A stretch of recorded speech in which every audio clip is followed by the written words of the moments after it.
for example, or other board-based decks, would that be Rogue, maybe Hunter, but Yala's banned it out, and other stuff, like the Landslide can be pretty clutch at doing that thing that Shaman normally relies on Perpetual Flame for.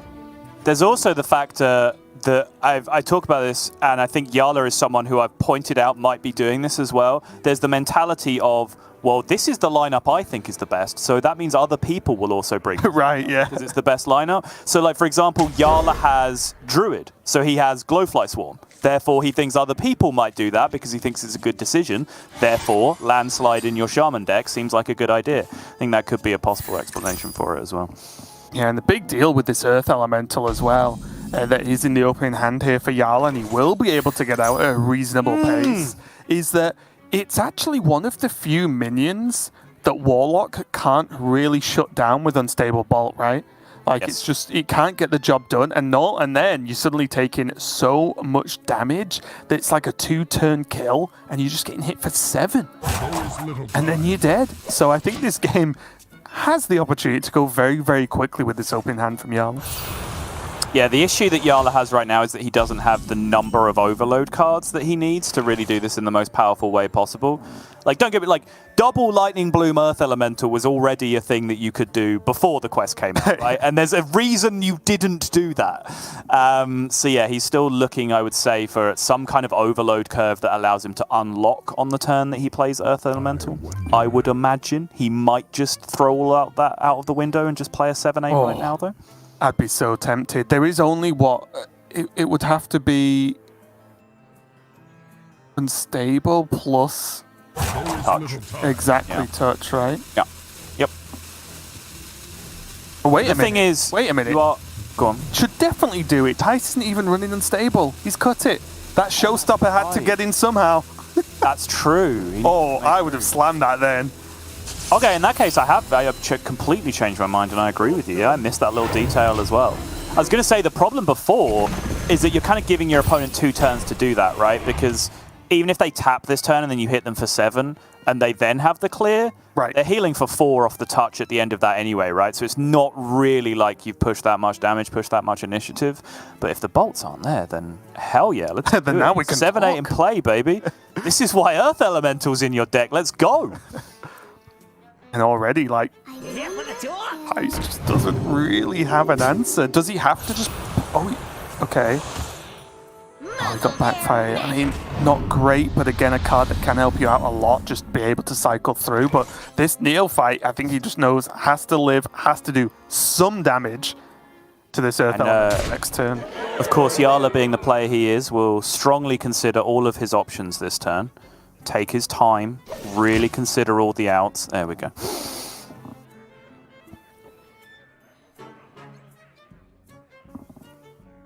What do you even do? Just have to double touch it? That's so sad. He's going to get some healing now, but goes to what, 20? The touch will give him an additional 4, but it is very slow. And most importantly as well, it's one, reduce down some of the health change you're going to get, obviously, because the first touch didn't heal Thijs. But look at his hand now. Like, this Null's doing nothing because the hand's too big. He can just play it next turn on its own, which is pretty meager as well. And there's a reason this deck's called Handlock. After seeing all that removal now. That's what we input it as in the sheet? Yeah, okay. Does Yala want to throw out a Canal Slogger now after seeing that desperation set of removal from Thijs? It's free, right, which is a big deal because he's on 2 out of 3 on the quest right now from the Overload, the Bloom and the Earth Elemental earlier on. So it is just a 4-mana 6/4. Yeah, and at this point it would have to be either double Drain Soul or Drain Soul Coil to kill it. Well, Drain Soul double Coil to take it down. Like, that's it's a big ask. It is. Or just a flat Soul Rend, but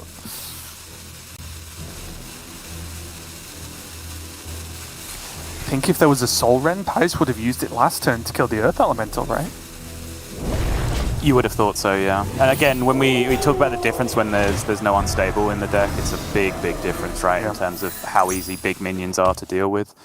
Yala diverts, though. He's going to go for Feral Spirits instead, which is, largely the same argument, you'd say. I think just playing a Overload card that developed board that turn was kind of mandatory, right, because you did get the refund off the quest tick. Thijs now can get a Flesh Giant down. If he just wants to tap and go for it, it does mean he can't backfire. But I think he needs something on the board. He needs to make Jarla consider things here instead of just saying, well, you do what you want and keep beating me up. Tamsin drawn, that's another big impact of both of those touches being used early on by Thijs, is that he's now not going to get to double them up with Tamsin later in the game. Still have the Drain Souls to fall back on, but could still be some way away of finding those options.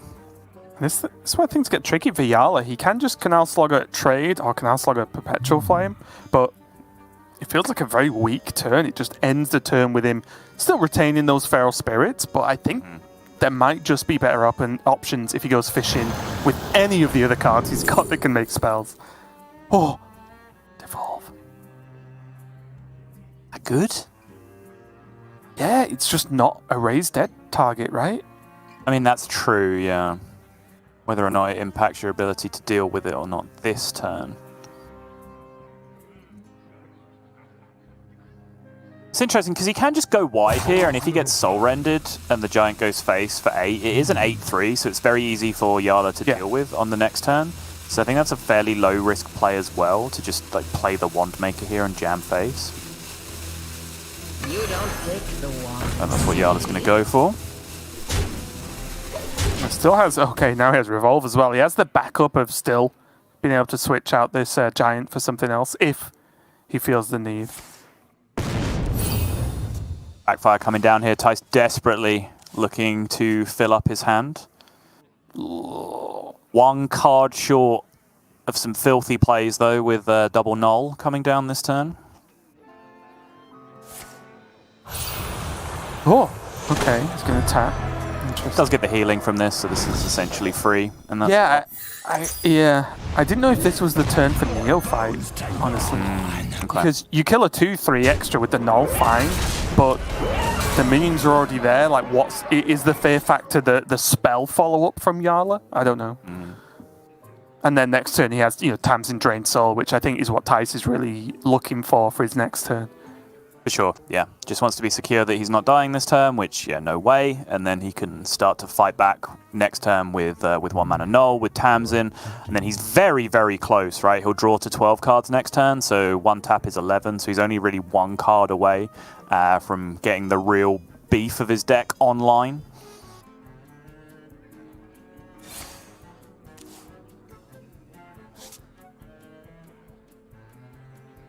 Serpent Shrine not too bad. He can just Serpent Shrine and Perpetual now, right? And keep him push 5.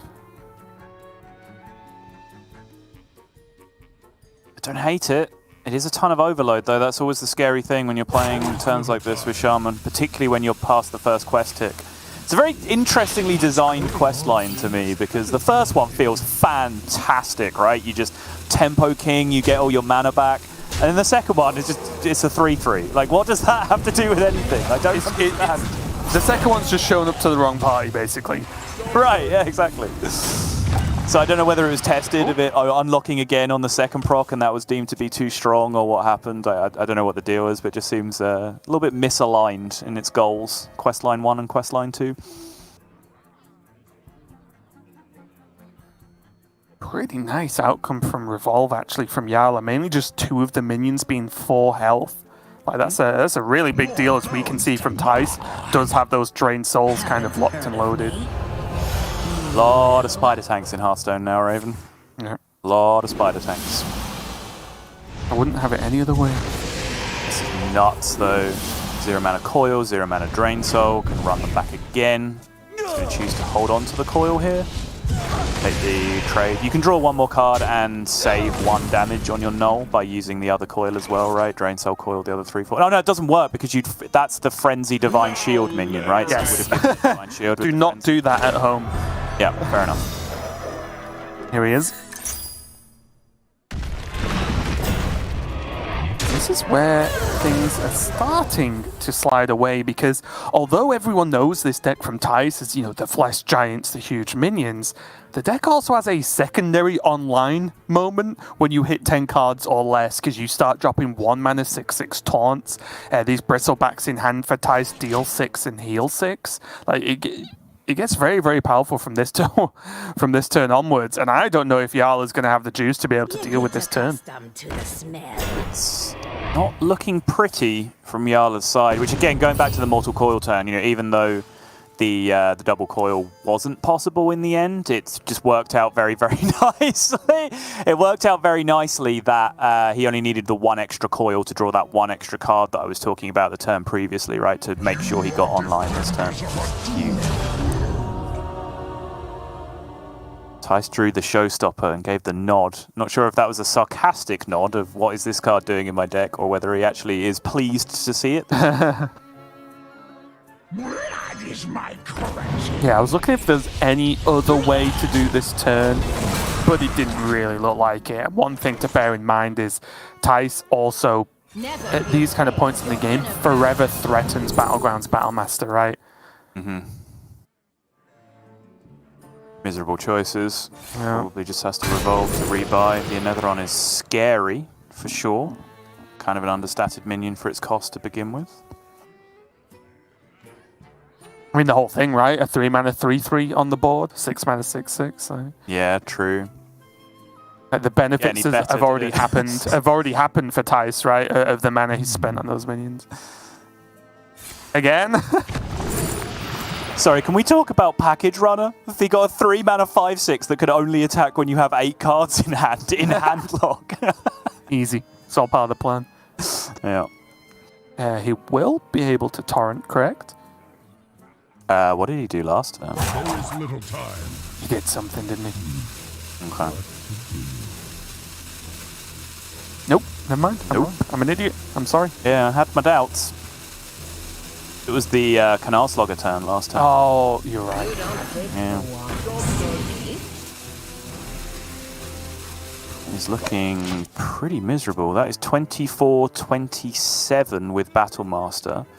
Battlemaster shoot your own thing doesn't work because the thing in the middle has Death Rattle, annoyingly, to interrupt the Flame Tongue conga line chain. Is he on... He's past second quest, right?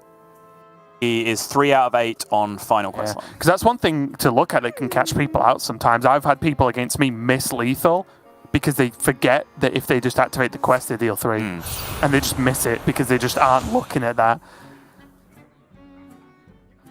So I think now is generally the rule, at least I like to use, is if it's not lethal, just don't play the Battlemaster and just put more stuff on board. He can kill off these minions. He can play a Neophyte to follow up with absolutely minimal effort. Well, I think that's always the rule, because you can certainly argue, because he's quite close to quest completion here, he's 3 out of 8, or he will have gone to 5 out of 8 with that tap. Just pushing 27 and then having, Tamsin to finish off with the quest a turn or 2 from now isn't necessarily the worst thing in the world. I think it's just because Shaman has a little bit of potential healing available. Exactly, I was going to say, it's definitely not a bad plan in a lot of matchups, but we saw no one wants to repeat Casey's face when he saw that double tide, right? Right. So you don't have the heal ripped out, the board cleared, and then suddenly you're in massive, massive trouble.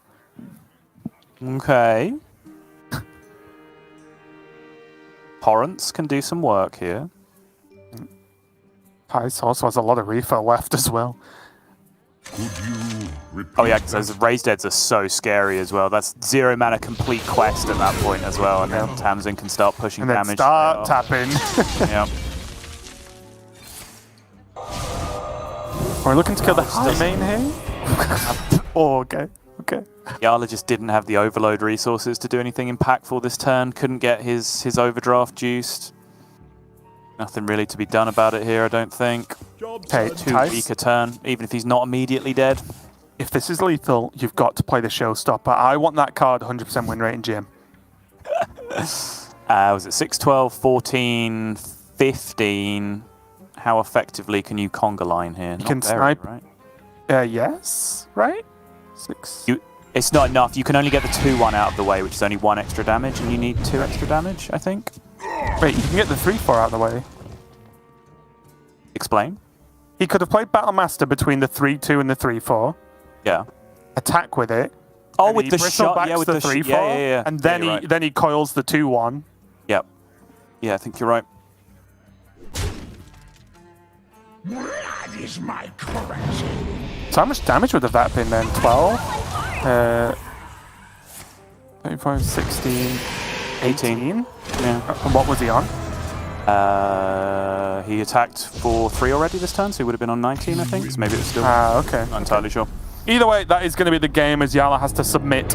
And again, like we mentioned, even though there was a wide variety of minions in the graveyard for Thijs, just double raised dead, as you mentioned, not only proccing the quest, giving Thijs a 7/7, but also just chucking out more waves of minions. Didn't go too well there for Yala. And I do just want to ask at this point, do you think in this series as a whole and the way the bans have fell, do you think Yala threw the Shaman out first just to be like, well, let's see what he queues. If it gets a win, great. If it doesn't, then I have answers for the follow-up sort of thing? Yeah, very possibly. I think in this case it's perhaps different from the last one the last series we were talking about with Casey and RDU, because as you mentioned, if certain decks come down, he does have these kind of polarizing matchups that he can queue into them. And maybe Shaman, he thought was his flex spot, the one that he could just throw out nice and comfortably early on. So I don't necessarily think that is a bad strategy overall. But obviously, you never throw out a deck in game number 1 of a series going, well, I don't mind if this loses. You always mind if it loses, right? You don't want to be in that position where you're fighting back from behind, because we already saw previously in the last series how important a game 1 win in the last hero standing series can be, because it means if then the series just progresses as expected, presuming both players have built sensible lineups that don't have glaring weaknesses, you'd kind of expect to just trade favorables back and forth throughout the rest of the series. So the onus is now on Yala to be able to flip the series by winning potentially an unfavorable from this point, or at least winning a counter queue from this point, breaking serve. Right, and this is very interesting now. He's going to queue his Anaconda Druid, which is not the Celestial version. It is the token variant style of Druid right now with those Glowflies, Arbor Ups, and of course, Lady Anaconda herself. But this is going to be tough, right? Because if he wins, if he beats Warlock, then it means Thijs has his Shaman or Mage left, which I wouldn't really argue are great matchups against Druid anyway. And even if he takes a loss, that's going to mean Yala has to fall back on his own Mage, which gets a little bit weird. So I think this game for me becomes a must-win in the series for Yala because of what Thijs has left over. Yeah, I think that's fair. But I also think that if this game is a win for Yala, he has sweep potential with the Druid, right, on the other side. Like, he really does have the opportunity to put it together from that point. So I think this is perhaps the biggest individual game of the series. And, you know, quite often, as we talk about with Last Hero Standing, both players will have this mapped out from the beginning and understand what this means from both sides. So I think this is the most important one that we will be seeing. Thijs will be looking for an extremely aggressive giant draw to be able to race this Druid before they can get set up with Glowflies with Lady Anaconda and have those huge pop-off turns that Warlock just can't even really cope with. We've seen in America's Moarg Soul Rend by Ego Waffle, I believe, but without Moargs, if an Anaconda turn happens, the Warlock just falls over. The cards just aren't there in the deck to be able to deal with. This is not a Twisting Nether deck that we're seeing anymore, so the ability to answer that board state is usually quite slim. Yeah, in the extremes, it's like a preloaded set of additional removal with Tamsin, right? So they're like 0 mana, and you can just start stacking additional removal tools with a Soul Rend, of course. But generally, yeah, you want a big minion down early, keep pressuring, and hope they don't go with Anaconda, because with just Glowflies, even with an Arbor Up, you can get the job done, right? You can remove enough of it where you aren't dead and maybe keep pressuring with those giants. But the Anaconda is what seals the deal every time. It's the way picks more is rewarded. Has Fungal Fortunes lined up now. Very nice. Still no ramp And no Anaconda in hand, which obviously makes Fungal Fortunes just that little bit terrifying, as Raven, you will well know.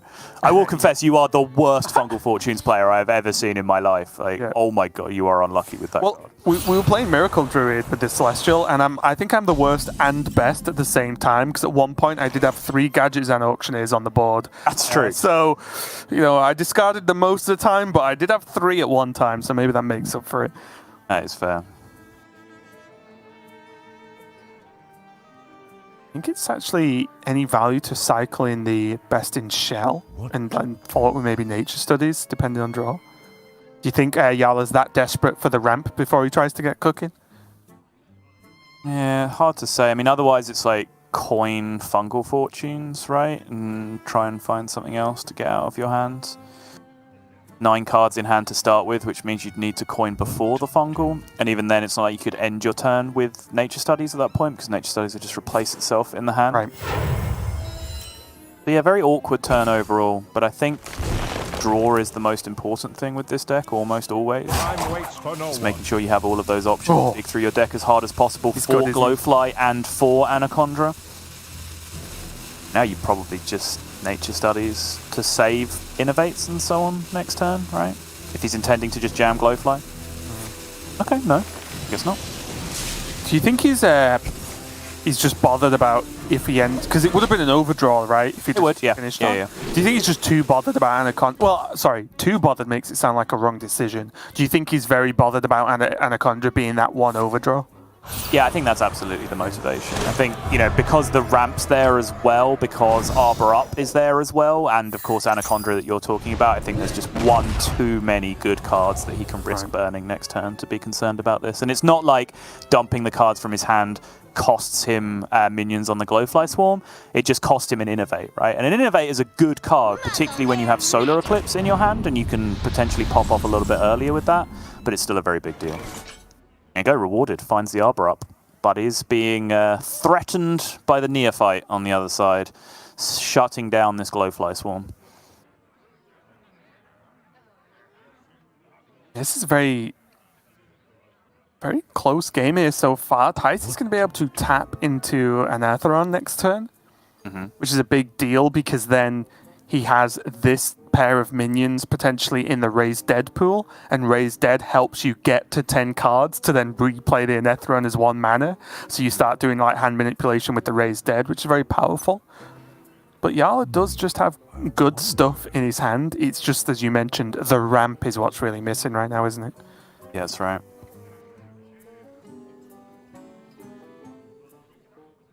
Could still go for Glowfly, right, with a Bloom? Yeah, it's just that doesn't really end up being that significant a follow-up, which is kind of annoying. But, you know, doing nothing this turn feels absolutely miserable. And, you know, normally, like, do nothing turns for Druid are acceptable if you're building cards and accruing resources, but you can't do that either. Like, you just can't play Fungal this turn, right? Like, it's not a realistic thing you can do, so... Seems like the only viable line.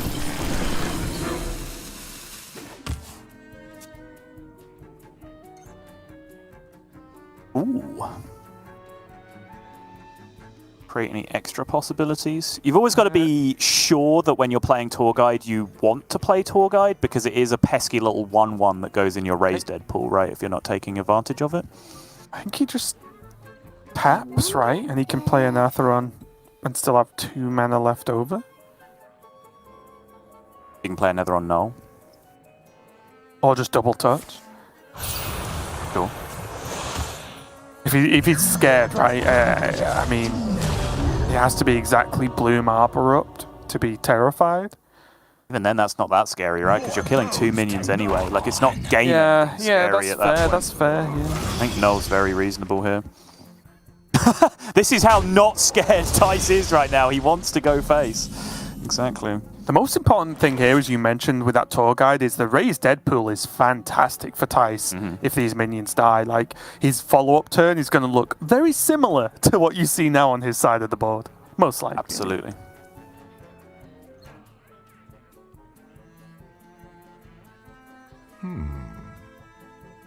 Yala will be desperately searching for a way to engineer Solar Arbor next turn.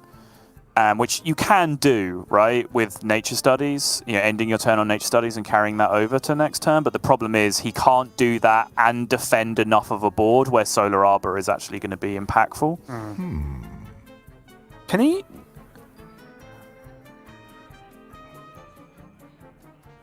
Can. I'm just trying to work out his weird turns. I'm trying to work out, like, can he, like, Solar Thorn here, but he can't. I think you can, like, Lunar Thorn end your turn on Nature Studies, right? And then you will still have an incredibly wide board overall. Yeah. Yeah, because skip the Lunar even. Do you like All Phase? I do, yes. Yeah, because although these 2 minions from Thijs look scary, 1, you have 2 taunts on the board, and 2, it's not lethal with the 2 taunts, right? If it wasn't 2 taunts, he would be dead. Oh no, it'd still be 1 off actually, right? 1 off. Yeah, 1 off dead from Battlemaster. Yeah, so I like this play a lot from Yala actually, and that was a very difficult turn to get for it to feel right at the end of the turn, I think. It was, yeah, I agree. But Tamsin. I mean, Tamsin just deletes this entire board. I don't want to talk about it because it was too traumatic for me to even approach, but yeah, Tamsin will absolutely delete all of this, and Yala will probably have to accept that he's in trouble from this position. But it was a tricky turn, and as I said, I think right at the start of the turn, I identified the goal, which is play a turn that involves a wide board and ending on Nature Studies, right? And then you can set it up. It's just how to actually execute that. Right. Takes a lot of nuanced understanding of the matchup. Not trading because he doesn't want to fill up the Raised Dead pool, right? If he trades a 2/2 into a 5/2, that's -1 minion, and then Raised Dead gets played for 0 mana, and then Null comes down for 1 mana, and that's another minion that dies. Whereas right now, Null can only kill 1 minion instead of 2. So you're just losing minions by trading into the Null. This is disgusting.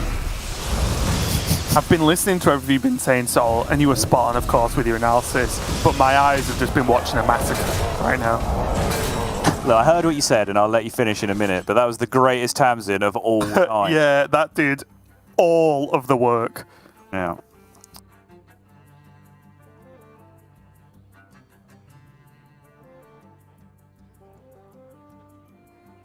So now Yala has to reset. It's just back to Anaconda game plan, I imagine, right? So try and get some cards out of hand, drop a Fungal Fortunes. Yeah, the problem is the reset's dangerous now because suddenly the board is terrifying again, and he's getting ever closer to just being, oh wait, I'm dead to Battlemaster. Yes, very true. I suppose just to explain, because some people might hear the phrase, we need Anaconda, so let's cast Fungal Fortunes, and think that's very strange. Well, like, on average, drawing cards through your deck does get you to Anaconda more often, right? It's only if it's very specifically one of the next 3 cards that you're in trouble. If it's in the other 12 cards, casting Fungal Fortunes is a net positive for you. I think it's only if your battle tag is RAVEN that you're in trouble with that plan.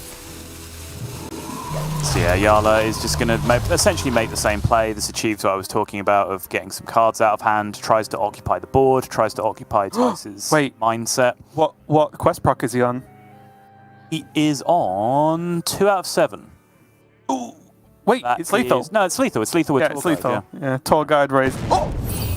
Yeah. Oh, that's miss-lethal. Yeah, so the Battlemaster is 6 mana for 26 damage. You then play Raised Dead, which deals 3 damage to yourself, which takes you to 5 out of 7 on the quest. Then you play Tour Guide Tap, which takes you to 7 out of 7 on the quest for exact mana and 2 damage overload. I told you, like I've played it mainly, other than when we've been practicing for GM. I've been playing this as my go-to ladder deck, this handlock, and the amount of people I see miss this is ridiculous. It's happened many, many times, at least in my games. Mm-hmm. And it is easy to miss, but it hurts when you realize it. Because the weird thing is, like, this is now... It doesn't look great for Thijs, does it, right? He doesn't exactly have a huge clear again like he had in the previous turn with Tamsin. Like, this is a little bit painful, honestly. Nearfight coming down is a big deal, though, of course. But yeah, I mean, Yala can pretty much clear up most of this board just with what he has. Yeah, and then suddenly even if Yala needs to just be emergency buy time, I mean, he has Bloom, Solar Arbor, Cenarian Ward next turn, you know, just to continue the game while he does draw the Anaconda. There's a Nourish to help with that. There's all this other stuff he needed earlier on in the game, but, you know, whatever. Oh, my good cards! There you were. I remember you. Yeah, this is a big deal. This has gone from just Thijs 2-0 up, and I would say very favoured in the series, to now. What to do? Now there's the chance at evening up this series if he can clear off this board and at least piece together some kind of winning plan here.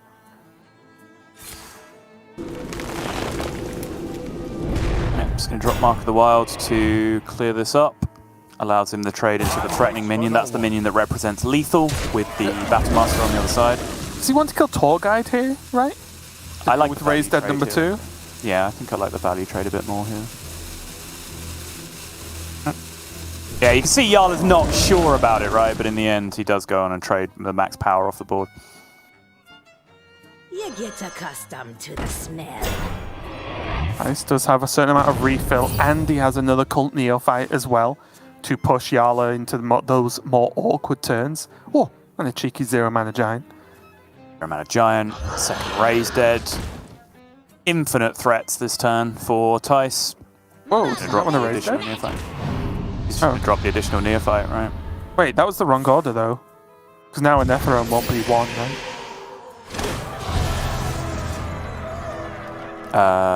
Yes, that's only 9 cards in hand now, right? Yeah. Yeah, he should. I think he should before the Neophyte there. If he got an Etheron, obviously in this specific circumstance, he didn't, so it didn't come into play, but just to do the numbers, it would have made no difference to him playing the Neophyte afterwards. The turn doesn't change. But regardless, Thijs does get the victory, but honestly, just a couple of sloppy plays there, like missing that lethal and then even just that last bit. I feel like that's one of the fundamentals of that deck is knowing how to utilize Raised Dead and how to manage the hand size, because there's an Etheron and there's the Nulls, right? That there is an impact on you playing cards out of your hand first before you have a chance at generating them. So a little bit sloppy, but he does get the win with the Warlock. And at this point, Sol, I've got to ask you the question: should Yala be regretting his ban? I mean, should he be regretting not banning Warlock? Kind of the crux of your question, right? I mean, it's very easy to make that kind of point of analysis, right? Like, whoa, we're watching Warlock win a lot, therefore he should have banned Warlock. The question, Sol. I trust you with the answer. But then at the same time, I think if you actually look objectively as to what the series looks like and how it pans out back and forth, Yala's strategy is fine. He lost game 1 to Warlock, and then he had a good counter queue against Warlock. And if that counter queue won, like I said, he had sweep potential from that point. But because, you know, Hearthstone is not a game played on paper and you actually have to execute and you can get unlucky, you can misplay, blah, blah, blah, blah, blah, just because a matchup is favorable, just because the series is favorable in theory does not mean it pans out that way. I think Yala's strategy is justifiable and reasonable, and what he's doing makes sense. He's just kind of lost a matchup in Last Hero Standing that he didn't want to lose, and that's put him in enormous trouble now in the series overall. He does have his Mage now to fall back on as his last deck. Just a reminder, if you've joined us a little bit late today, this is Last Hero Standing, which means if you lose your deck, and if you win, you keep hold of that deck and have to queue it again. So Yala knows he's going to be queued against Thijs' Warlock for the 3rd time in a row now, because Thijs has kept winning with it. But he does have a reasonable matchup here. It's a little bit different than the go-to Quest Mage we've been seeing a lot of recently, because it does run that Gadgets and it does run that Mana Biscuit, but generally I feel it's still as deadly against this version of Warlock right now. Yes, however, this version of Warlock does play 2 Cult Neophytes, which, bless him, Derek was having a bit of a bad time. You're going to talk about this. He was kind of getting farmed in every single matchup. I was drawing the nuts with Celestial Druid every game, and which just isn't a fun experience when I just go Overgrowth into Celestial, into Anaconda Auctioneer every single game. And then he was playing a version of Handlock with no Neophytes against Mage. And he was like, oh, I've played a bad matchup like every single time today. So we were like, put 2 Neophytes in your deck. If that'll make you feel better, Derek, you can do it. Put 2 Neophytes in your deck. So after him having done that, his success rate went destroyed you.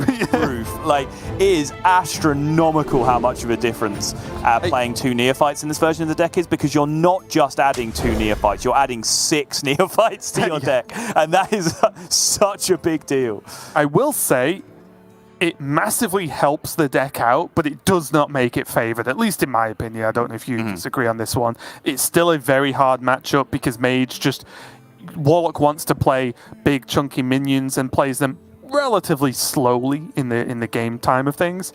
But Yala will just be freezing them out, and then by the time he's done freezing them out, he probably just kills Thijs with the massive spell damage from the quest completion. That's the general plan and the general way I see it pan out.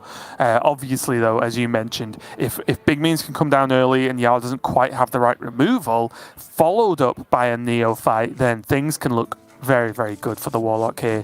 And that's generally what you want to do with that Neophyte, right? It's not a play Neophyte on 2 kind of deck. You want to play that with the backup of having played at least 1 or 2 big minions as well.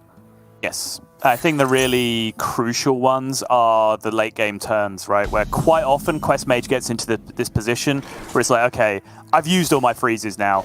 I'm playing my quest reward, and you can't kill me next turn. And then next turn, I'll have my pop-off turn and I'll kill you. If on that turn, intersecting between those 2 turns that I just described, you play a Neophyte as Warlock, well then what do they do? Because they're not going to kill you with a Neophyte on board unless they've generated a 3rd flow or something over the course of the game or something ridiculous. So then they're in real trouble because they've willfully chosen to ignore your board on the previous turn, and then you've punished them for that with the Cult Neophyte. Well, speaking of flow, Yala didn't quite have it ready to go, but close enough. Having it ready for next turn if he so chooses. Does have those brain freezes already in hand as well. So any of these incredibly early minions, which is mainly just an Etheron now that you can get out from Thijs, he does have brain freezes easily to weave into these turns to just lock that card out. Yeah, the Flesh Giant curves have changed a little bit since the nerf from 8 to 9. It's very fitting that we're calling this deck Handlock, because the first thing you have to learn is Giant Curves, which is the same thing, first thing that you had to learn when you were playing Handlock. You can still get one down on turn 4, which was a lot more common when you have Coin. With the help of Tour Guide, you just end up coining Giant now instead of just playing Giant naturally and saving the coin. That's the difference of the 1-mana nerf. Going first, it's always a turn slower at this point. There's no real way to mitigate that. So Giants being a little bit slower has certainly helped Mage out in this matchup. Yala, of course, taking his time here, but it's hard to look away from Incanter's Flow. The issue is it does throw off his quest progression a little bit, right? Because he still needs Frost. He still needs Frost and Fire, yeah, so he doubles up on Arcane, which is a little bit sketchy. He would have loved to see a minion come down this turn, right? As unlikely as that was, Tour Guide played this turn, because then he could have Frost, Fired, and then played the Incanter's Flow as his Arcane on stage 2 of the quest. More bones to no No such luck. one.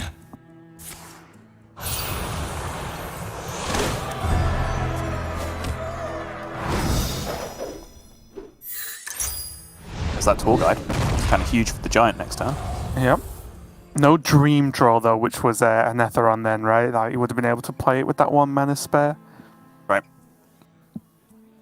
Decision to be made as to whether or not this Tour Guide gets played. He could also play it, coin and coil it, and still have the setup for the Giant next turn, which is not unreasonable either. Like I said, the Tour Guide coming down really helps his curve out with Giant next turn. But just the threat for you as the Warlock player of having an extra minion on the board, which is fairly irrelevant. It's just an extra target for First Flame, an extra target for Brain Freeze, right? You're just kind of helping your opponent out in shooting multiple minions with multiple spells. Yeah, and at this point, he's already played a Null. He doesn't have an Etheron. I think you just spend the cards for me. Yes, his hand size goes down, but I think it was worthwhile. Because you're just handing the Mage options at this point, and as you mentioned, it's very, very scary. You have to look at exactly what options you're presenting, though, because I said First Flame, Brain Freeze as an example, right? He can do that all on the Null, right? So have you actually given your opponent that much more by playing a Tour Guide here. I guess, depending on the hand, there are ways you can have the perfect hand for this, right? Because you do get one additional spell proc. Yes. If the hand's built for it, but I guess there's an argument that can be made that that's just unlikely, so don't worry about it too much.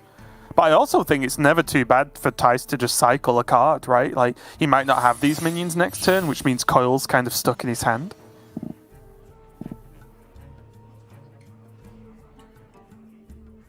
Yeah, I think the big counter-argument to that is probably still the Anetheron draw, right? Like, he doesn't necessarily want to be dumping cards quite yet, doesn't have Raise Dead to fill the hand back up.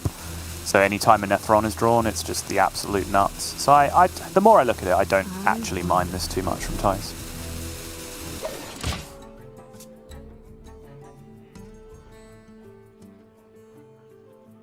Yala choosing to hold, deliberately not killing minions here to try and deny the efficacy of the Raised Dead on the other side.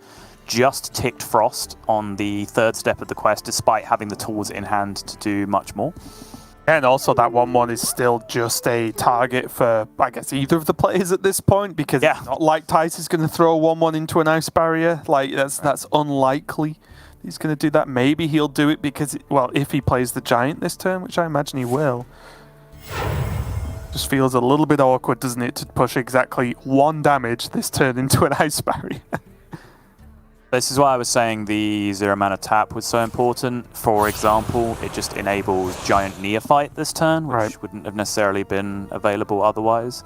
It's a fairly medium pressure turn to be playing a Neophyte here, I think, but you still have 2 Raised Deads in your deck overall, and this is a fairly nice Raised Dead pool overall, I think. 2 big threats, 1 Neophyte, and then 1 whiff, if we can call it that, with the Tour Guide as well. This is a reasonably good setup for Thijs. Yeah, goes for it. Okay.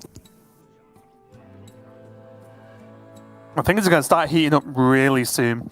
Yala just has to get out of this turn with enough health or enough minions frozen to feel like he'll survive. But if he can flow this turn, the next turn he has Gadget Sand plus Mana Biscuit. He'll have 3 mana and a double flowed deck to play with. Like, those are the big turns you want as Mage right now. Yeah, and depending on how hard he can milk it, he's going to complete quest this turn. Right there, you see it. So he may even be able to get away with, say... oh, no, it's on his second step. I thought it was already on the third already. My mistake. Flow again. It's probably going to be Snap Freeze, right? Snap Freeze seems pretty powerful here, but it's easy to get baited in these situations. Like, sometimes killing a Giant is not even that good for you, right? Like, well, I meant more it's an additional turn of freeze. I wasn't even on about killing it this turn. It's just he gets 2 turns of freeze, right? Yeah, he wouldn't be doing it this turn anyway because of Neophyte, right? Like, it just doesn't really fit in with anything else on this turn. But yeah, you could just use it as an additional brain freeze, essentially, right? It does make a lot of sense. Because then it's just more turns where he's not afraid of Battlemaster, right, is the key thing. Oh, Neophyte, number 2, being drawn there from Thijs. Means he can at least put some pressure on once again, at least make Yala have to pay a tiny bit of mana more. And I say tiny because he has double flowed, of course.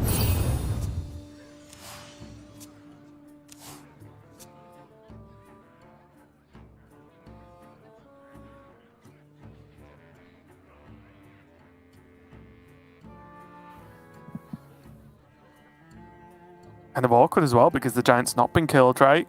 Can't even get it from Raised Dead. Can't really get anything else, honestly. Not that you can play any Raised Dead minions right now anyway. I guess you could play the Null, right?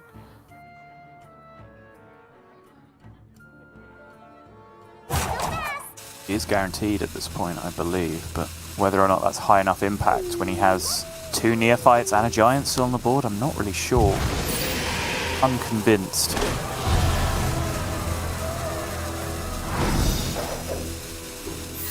Okay, call me crazy. Yeah.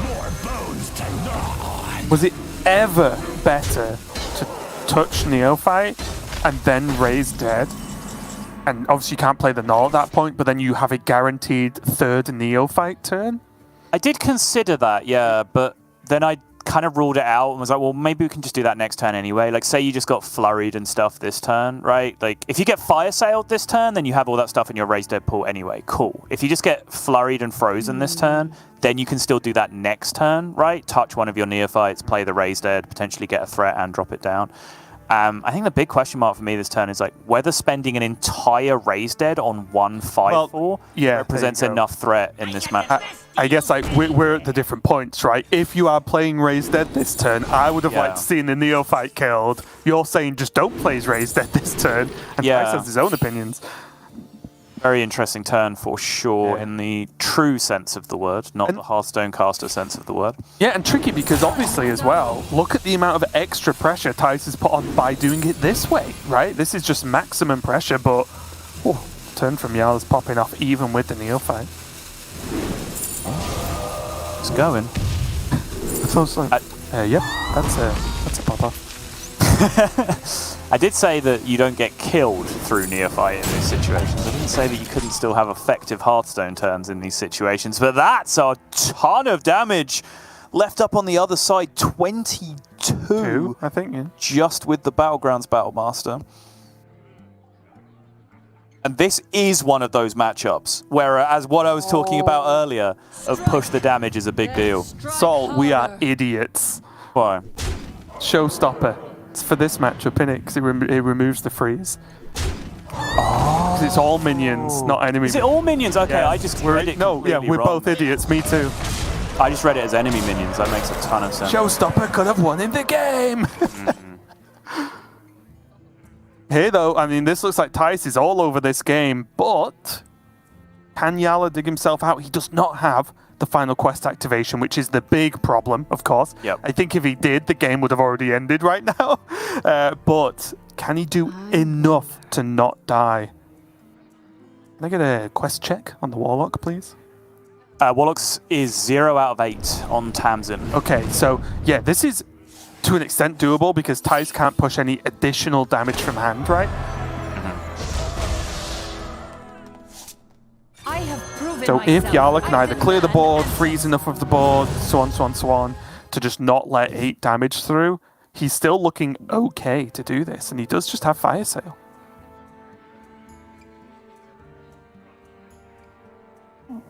Doesn't he have to Fire Sale because of Showstopper? That's it, right? Yeah, freezing this board does leave an out for Thijs, with 10 cards left in his deck, being able to tap down to 9. It certainly doesn't have to be Fire Sale. There are other ways to... Yeah, he has to clear the board. Yeah. Clear enough of the board that the unfreeze isn't lethal. Yeah, just going to Ignite Ping, shuffle another Ignite into the deck. Does have Arcane Intellect in his hand as well, so he has card draw to follow up this turn with, and Thijs needs to go again, and he can. Actually, yes, Bristleback.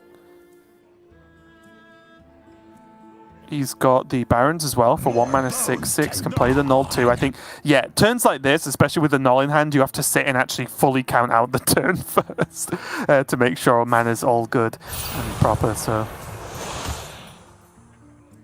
There's those miserable looking Soul Rens building up in hand right now. Oh, he's got touch in the middle. I didn't see that. Got touch, makes yeah. sense. Yeah, I was looking, I was like, wait, he's not got the mana! But yeah, he doesn't have to drain Soul this turn.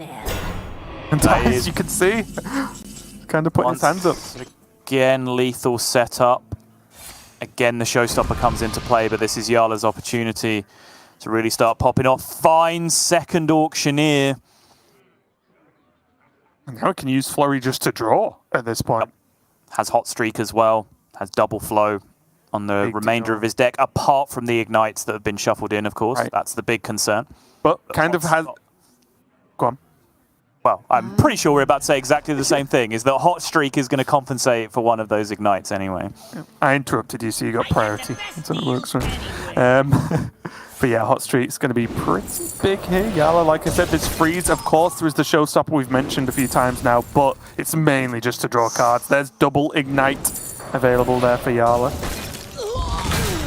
Snap Freeze number 1, Snap Freeze number 2, 2 Ignites, Spring Water not castable. The one on the left was discounted, I believe. I think the one on the right is a natural one that does cost 0. they all discounted right now? I'm not sure, right? Sorry, yeah, it's because of the thing, yeah. Never mind. Oh no, they're both now. Yeah, okay.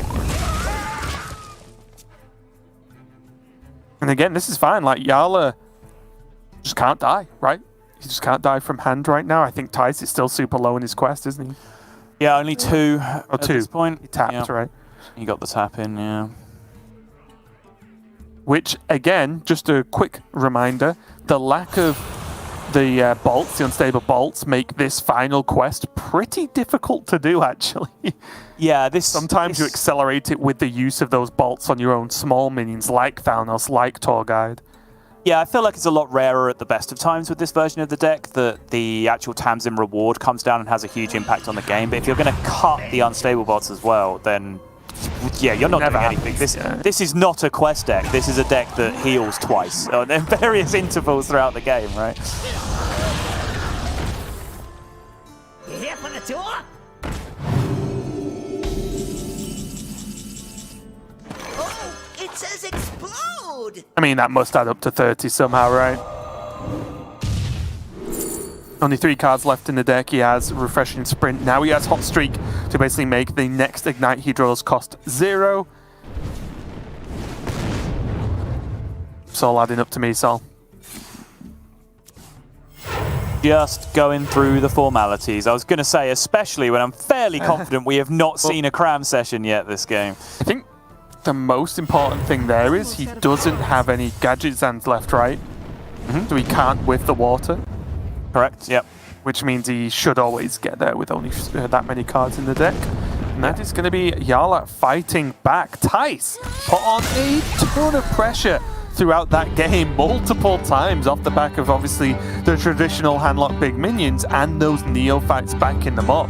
But it just wasn't quite enough, and we do just have to say, official apology, we just didn't read Showstopper properly. That would have been clutch in that game, right? It was insane.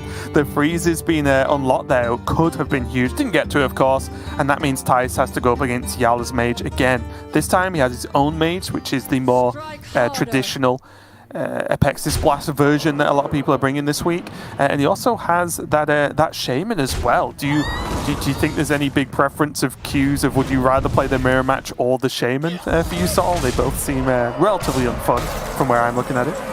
Yeah, I'd be interested. I mean, personally, from my perspective, just in wanting to be entertained, I would like to see the Mage Mirror, because I think from finals last week, watching Viper do Mulligan the Quest as Gadgetzan Mage versus normal Mage, that'd be really interesting to me, is to see whether Yala does that or not, because I had a little bit of a discussion with Viper and some other people on Twitter about whether that was right or wrong.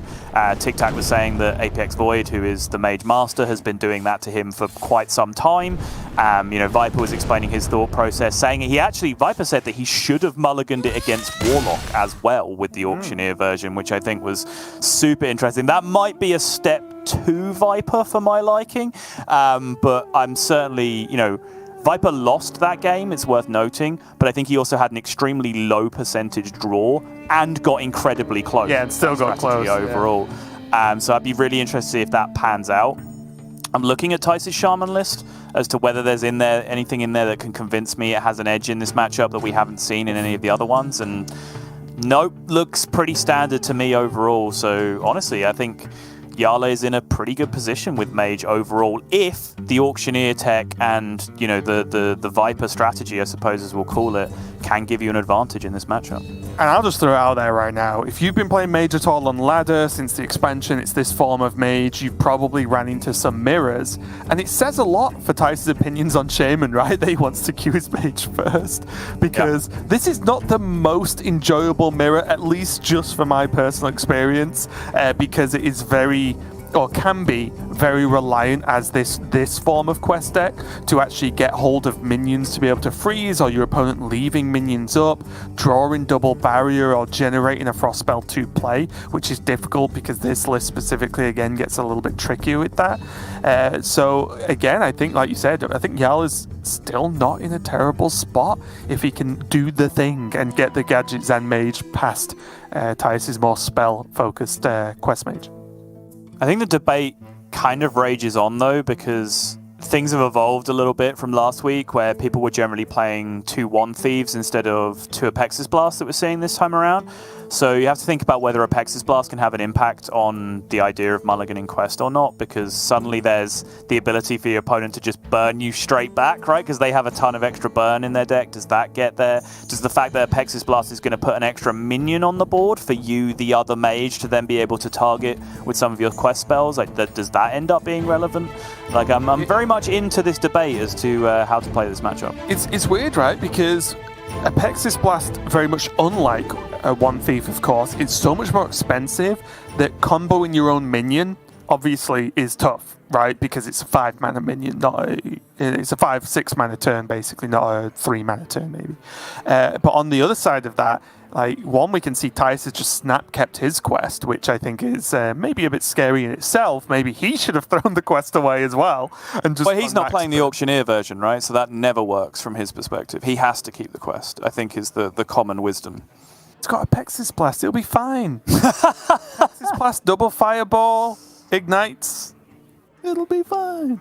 But yeah, it's just very, very interesting because it's half difficult to navigate and also just half a pain to deal with the way the frost spells work in this mirror, that I am just excited to see how this one plays out. Yala is going to keep the quest soul.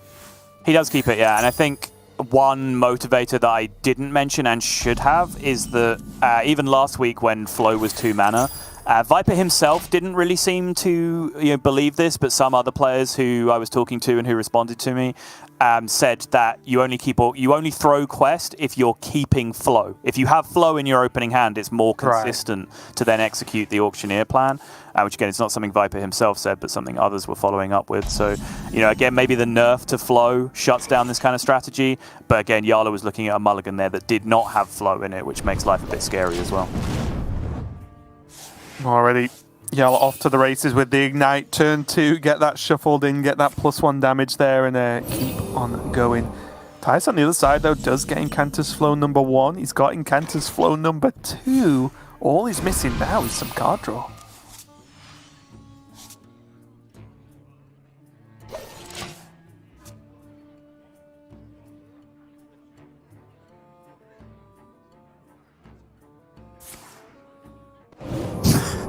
That's just inefficient. He's floated 1 mana to get 1 mana discount on 1 more card when he could have just fireballed face. You hate to see it. Yeah. Hey, you know what I've been talking about? Fireball face, Sol. It's just the way to go. Yeah. I think, honestly, it might signify that he wants to Apexis Blast face next turn, right? In which case, it makes more sense, because then it's 2 whole turns that he's not playing the Flow in that scenario. Yeah, and it's a turn-off progressing the quest anyway, as well, right? Because again, Apexis Blast is one of the few cards in this deck that does not have a spell school. Oh. Oh, it's just all Well. Go. Can Brain Freeze his own minion here as well, right? If he really wants to, depending on size and shape. Okay. Frustrating.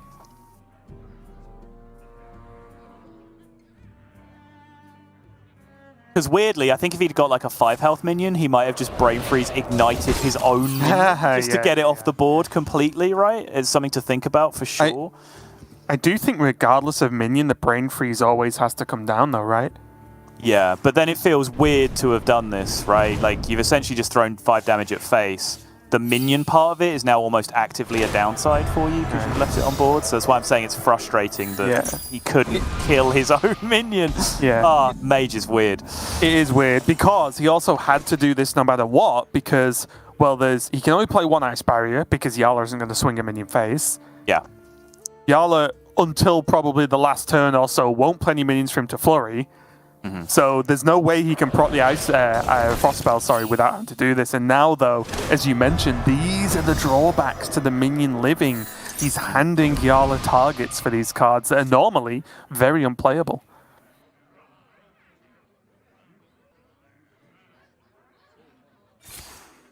I was just going to say, make sure that Spring Water comes down here for Yala. Does need to cycle. Just get through as much of the deck as possible so he can kind of guarantee what the end game state looks like with this Auctioneer. Frost spell number 2 with the Ice Barrier, free to cast even without targets, is huge. But as Raven was mentioning, players will both now need additional frost spells because those ice barriers are never going to get removed in order to play the second one. But Yala can just cycle all the way through the quest here. And he does have Primordial Studies, Arcane right? down. Yep. Phoenix. Phoenix is big. I feel like no one likes Phoenix choices in this deck except for me. Every time I hear about like you cast it, it's like, oh, Phoenix, it's delayed, it's too late, and I'm like, it's +2 spell damage, and your opponent can't attack it. It's perfect. I think certainly there is some players who just kind of pick it and then just play it immediately on any given turn, right? Which I think is stupid. But in this position, Yala will probably be looking to work out when his Auctioneer pop-off turn is, and then also play Phoenix 2 turns before that, right? So they line up together perfectly.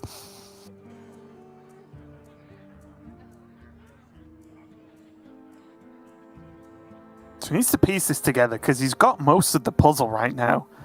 All he really needs is the quest, or if he even wants to commit to doing the quest, or whether he just goes like soon. So he has a lot of card draw with double Hot Streak, the 0 mana Primordial Studies. Like, that is a lot. This means he can... Oh, hits the Biscuit as well, but no way to get to it right now. I was going to say, okay, if he hits this other Brain Freeze, that's the absolute nuts draw because he can then shoot his own Auctioneer, get that quest nice and completed. He has multiple options for Arcane from this point, and now finds the second Auctioneer as well. This is such a nice setup from Yala. Oh, yeah. We're good. 9 cards. Momentary heart attack because that was a lot of extra cards already being generated it. while you were doing an Auctioneer turn, but he's fine. Yeah, as a pro. Oh yeah, he's never burned quest rewards, right? It's not like we talked about that exact thing like 45 minutes ago. Look, casual off-stream games don't count, okay? Like, it wasn't a GM game. Alright, fair enough. Now Thijs. Oh, look how meager the response looks. Ice barrier ping. Ugh. My hand is too full. Yep, don't need that. That's literally the best burn in the deck because that is an unplayable card for the entire rest of the game.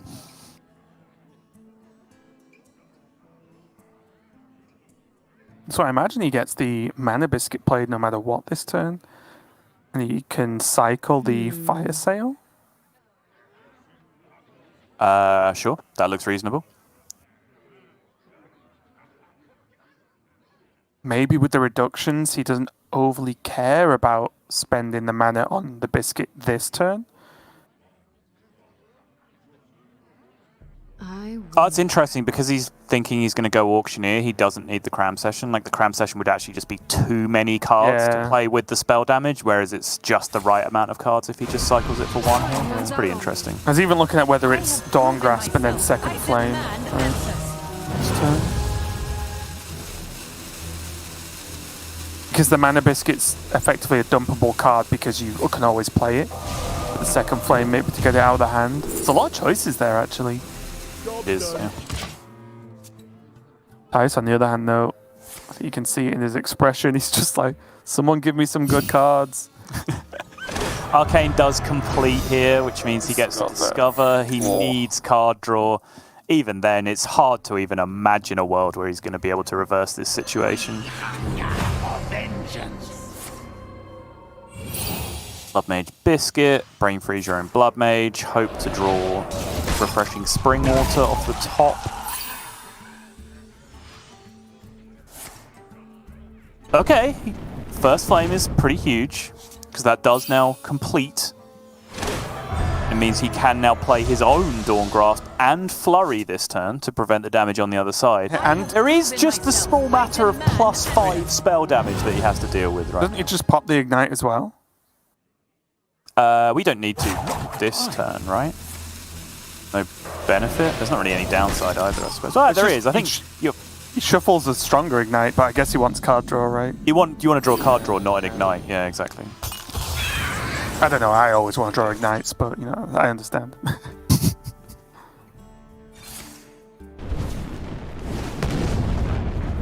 Just has it in hand, right? Yeah. So much damage, and that's how awkward this matchup can look sometimes, right? But it's also the benefit of the version that Yala's playing in this kind of mirror match. You have a plan B, whereas the version Thijs is playing, you don't really. Yes, you can just get the god draws where you get double fireball, double apexis blast, you know, so on to just deal max damage and win. But realistically, like, Yala's got an actual like plan B that you can prepare and work towards. Whereas you saw then, a lot of the time you just don't have the cards available and you have to make sacrifices. The apexis blast we saw there coming back to bite Thijs because the minion was too big for him to kill, which meant Yala got an easy proc of Frost with Flurry on that, I think, turn 5 or 6 or whatever it was. So yeah, just a strong game there for Yala, and suddenly we have the Mage versus Shaman matchup. And this one has not been going so well.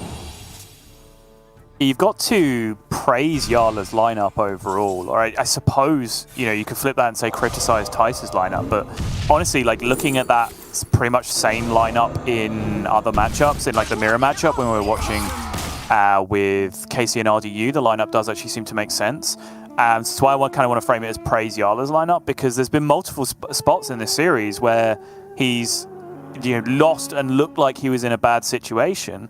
But then when you look at the way his decks are built and put together, he's actually had potential to sweep with any of his decks in this series, right? Like, he's had multiple outs to get back, and it looks like it's the Mage that's going to end up doing the work here, because now he does have that incredibly strong matchup to end up with against Shaman. And I think you can tell that even if you're not super into Last Hero Standing, maybe you've not watched too much of it or played too much of it, is the fact that even when I was saying, oh, you know, does you think Yala regrets not banning Warlock because it looked like he was going to get swept, every single game, regardless of who won, we were saying, yeah, but Yala's still got a chance. Yeah, and it always sounded like Yala's still in the game, even though he was it looked visually like he was heavily losing and getting, you know, destroyed by Thijs' Warlock. Like, it kept saying like, oh, but if he just wins this game, then suddenly he's favored, even though it would have been like 1-2 at that point. So again, I think it just goes to show that, you know, Yala is a man with a plan, and Thijs now has to beat the Mage with this Quest Shaman, and this matchup just looks relatively unfun for the Quest Shaman. Yeah, I haven't really seen it put together in a way that favours the Shaman just yet. We've theorised this is a bad matchup. It's certainly my experience on ladder. It's certainly my experience, you know, watching other streams. We just haven't really seen it being played out at a high level in GM just yet. So I was willing to be surprised, but in the small sample that we've seen so far across a couple of the regions, it really hasn't seemed like it's got any tricks up its sleeve that can get there. You know, again, particularly without that Earth Elemental in there for that giant threat coming down earlier. Again, the Spirit Wolf can do something fairly similar if you do have all of those Lightning Blooms in your opening hand, but it's something fairly similar that can be interacted with Fire Sail, for example, in a way that Earth Elemental generally can't on the other side. So we'll wait and see whether Thijs has any innovative tricks up his sleeve, but for now it suddenly seems like we've gone from saying, well, Yala's not in a bad position, perhaps surprisingly so, to now just having it completely flipped on its head and saying Yala has a big favourable for the last game of the series. Well, let's see how it goes. One thing I will say is the Mana Biscuit plus Gadget Zan might not be great at sort of pushing back, or will be a negative for Yala in those games where you have to push back against the Shaman aggro openings, right? Because those feel like extremely dead cards. But it also means that if Brakan comes down, Yala might not need or require the time to win the game, right? He might have to play Gadgetzan and answer before Brakan's a problem. So again, upsides and downsides to how these decks are built, though. Thijs isn't really having that explosive opening he's probably looking for either. Yala already considering the pros and cons as to which arcane spell he would like to lead with here. Obviously, if he goes with Primordial Studies, he can pick himself up a spell damage minion, and then that increases the power of Runed Orb as an actual removal spell at some point this game. However, if he were to go Runed Orb this turn, and then say, for example, he picks up the Frost and Fire spell that he needs to complete, and then has 1 mana remaining at the end of that turn, he will then get burned by this choice by not then being able to play an arcane spell on the second cycle of the quest on the same turn, right? So things go back and forth here. You saw Yala debating it, but in the end, he is just going to pick up a Guild Trader and just swap it back into his deck. Yeah, and sometimes this can be a little bit tricky because of refreshing spring water, but Yala's already playing 2 gadgets then, right? So he's already making a certain level of sacrifice to this card, so 1 more is probably not going to hurt it. Yeah, more so awkward, I would say, with Thijs build, where he's gone down to no minions but has a Apexis Blast, right? Because then suddenly that 1 minion being put in your deck actually switches off your Apexis Blast completely. Yeah, 4 cards instead of 2 to an extent. There's a flow.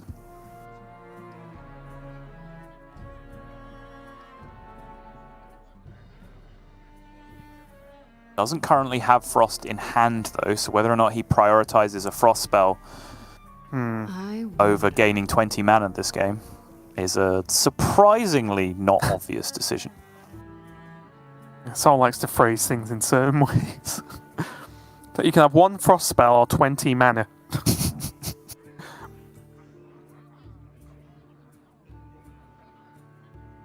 What to do? What to do? Time runs out on me. I'm honestly struggling here because there's definitely upside to both. I'm actually wondering if second Incanters in a weird way might be a little bit too slow. Wait, second? I go for it. Oh, sorry, first. It's first, isn't it? You didn't play it. Yeah, it's turn 3. I thought it was turn 4. Yeah. So I know this is Europe GM, Raven, but it is not a given. They do miss sometimes. do they though? No, not that. All I'm seeing is a person with an Incanter's Flow in their hand on turn 3, so... There you go. Yeah. But you know what I mean, right? Because this Incanter's now, if it's played next turn, is probably going to be Incanter's Pass. Mm-hmm. Which then Thijs gets to drop multiple minions on board, probably. And then there is just that little fear in me that says that Incanters might have been a little bit too slow instead of just getting a freeze. But we'll have to see how it plays out here as Thijs is going to start piling on the damage. The guidance, close your eyes, is going to come out. Yeah. No, I mean, I strongly disagree. I think I would have snap-picked Flow there because the hand already because the hand already had multiple sources of card draw in it. There would be a fear for me if I took Flow there and didn't have card draw in my hand that you just get one of those games where you don't hit card draw, right? And you mitigate that by completing your quest to an extent because your quest draws a spell on step 1, discovers a spell on step 2, so that's extra sources of potential card draw that you can find just by progressing your quest. But, I mean, that was a Flow hand he was looking at, right, with Springwater and Cram Session in it, so I would have taken Flow in a heartbeat.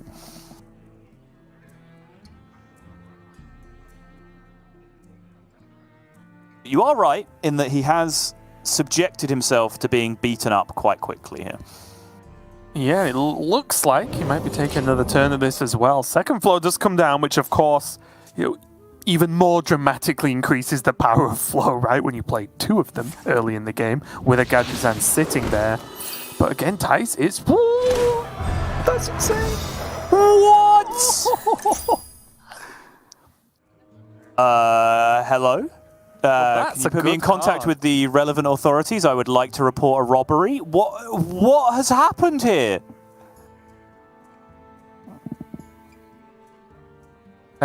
Yala's in trouble, that's what's happened. Oh my goodness. Portal did get better this expansion, I think. There's been a whole chunk of new spider tanks added to the game. And some of them are insane. Like Loan Shark, for example, is now an outcome that you can get. Dark Glare is now an additional spider tank that can end up as you're unlikely to take too much advantage of it as Shaman, but it is just another 3/4 that you can get in the 3-drop slot. But of course, Robes of Protection, the absolute nuts against Mage in this spot. Are you a bit surprised at that turn?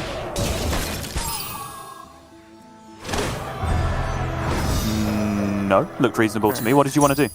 I think it's going to go Gadgetzan, Conjure, Mana Biscuit, and he has Arcane Intellect. That is a bajillion cards. It is, yeah. You got to ask the question, I guess, of how likely are you to interact with the board in any way at that point, right? I don't know. It's hard to say. Yeah, I mean, it's only based off card draw, right? Because it's just Flurry that really... Yes. Yeah, exactly. Be like weighing up average amount of draws from that versus what he did. You'd need to hit a chain and like a fairly specific chain with the auctioneer, right? I don't think your play is necessarily wrong, but I was certainly leaning towards what Yala did here as well. I mean, it ended up being similar-ish, right? Very similar, yeah. Like, it ended up still being close to the same amount of cards, which then obviously equal to roughly the same amount of outcomes and so on. So, yeah, very, very similar overall. I just saw a Gadgetzan and a 0-mana Conjure Mana Biscuit and thought, well, let's just go. Just saw Auctioneer and Old Innovate and just went, well, let's go to town. Actually, better than that, right? Because you cast a whole extra spell as well. Yeah, you draw 2 cards, yeah. Yeah, these robes are doing some mighty fine work here, Sottle. Maybe this is the card the deck really needs. I think Thijs just deliberately overloaded from 5 to 6 as well, right? In terms of ordering, which is something I've already stated I disagree with in general. He's hit some very good 6-drops here, don't get me wrong. Surprised he's thinking about it this much. Doesn't Karen just feel right? Karen never feels right, Raven. And the second name's Bloodhoof, I think it does. Okay. Firebat would agree. Firebat would agree, yeah. Are you just saying that in tribute to Firebat, or do you actually pronounce it like that as well? No, Can. That's the case. Okay, good. Yeah, I was going to say. I've never noticed that before, and I'm sure I would have done in our many years of working together if you were a Karen Bloodhoof guest. As always, I pronounce all things as they should be. Yes. Not even debatable. Here though, oh, look at the power of the robes. Just going. What's hilarious is they might not matter if Yala just kills him. Okay. Barrier's a big deal. Barrier is a very buy him a good chunk of time. And the barrier number 2 actually normally isn't a big deal, but actually is right now. Because it's not like Thijs can afford to not go face in a lot of circumstances. Flurry going to come down here for the cycle. Oh, flow again! He has Hot Streak Fireball still, with some more Ignites still in the deck. Still no Fire Sales? How cheap are the Fire Sales at this point? The Flurry hit the 6/7 no Presta, so that's a big deal as well. Reducing the damage down, making Ice Barrier arguably do even more work at this point. Yeah, destroy your whole deck. That's fine. Sorry, turn 7. Go. Almost out of cards.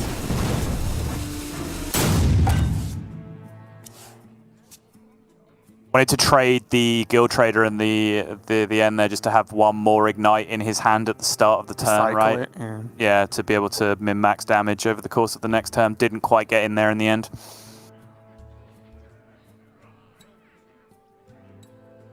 Never be afraid of your inner power. Well, he just didn't hit a playable spell. got Bloom, Sol, he'll be fine. He does have Bloom, it's true. That's outrageous. Yeah. Does he just have to go charged? I guess. But does he even hit? Because he's dead next turn, right? He must know he's dead. He is, yeah. Charge is on 6 currently. You can push it to 8 with Lightning Blooms, but... Burns away. Repeat that.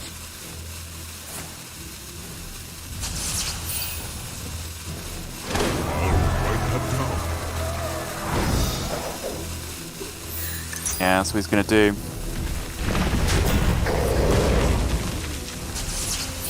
Get the choice here? Looks... He must have, right? Yeah, sure. Ooh, got armor. Yeah, got armor, but it doesn't help him in the immediacy. The only concern here is the full cost nature of the Ignites that are going to be in the deck. Whether or not enough of them can actually be cast here. Well, the big deal is he just burnt one, which is a pretty big deal too, right? Right. Wait, it's just lethal, right? Is the last card also Ignite, or did he not get 3? I'm not 100% sure. Yeah, so it's a chance at lethal if that's just one Ignite. Because he can draw a Cram Session. Yeah, there you go. Gets it. Wow. Yeah, Fireball on the last Ignite is going to get there in the end. Yala clearly got put through the ringer there towards the end with those last few turns. And you saying that, the Auctioneer might come back to bite him in this matchup. It was the Auctioneer in the end that absolutely saved him. That was not quest completion for Yala. That was just lots of flows, Gadgetzan Auctioneer, hard cycling with the fire spells and the ignite to be able to get there in the end. A very impressive game from Yala to be able to beat randomly generated robes of protection from Portal on the other side from Thijs. Because at that point, you'd bet your bottom dollar that game was over in favor of the Shaman, right? Yeah, it's a huge deal, right? Normally when robes come down, you can't draw enough cards to realistically, flurry your way to safety, which is what Jarla ended up doing to an extent, to cross over those couple of turns that he needed. So it was a really big game there for Jarla, and a really big series, honestly, and I think this series, obviously the first one we had today was a mirror match, so hard to really fish that one out, but this series really showed last hero standing, right? I think this was the first series of the day that showed what last hero standing really means, in terms of just because a player's numbers in terms of game score are higher than the other doesn't necessarily mean they're heavily favored in the matchup still. There are these sort of circumstances that can lead to, as we said, like Jarla put in a position where once he got through that Warlock, which he could have done with the Druid, of course, which is a good matchup for the Druid, he would have been in a fantastic spot. And honestly, I know there's some discussions of Quest Shaman hate going around, but I just don't get it, and I didn't get it before this week, this weekend started. I'm not a huge Quest Shaman fan or player, so that's the deck that I feels like let not only the players down, but me down so far today, which is the most important thing, of course. But it doesn't. You haven't just let me down. You haven't just let your friends down. You've let yourself down. There you That's go. what's important. Yala, as is always has to be the case, making it through to top 8.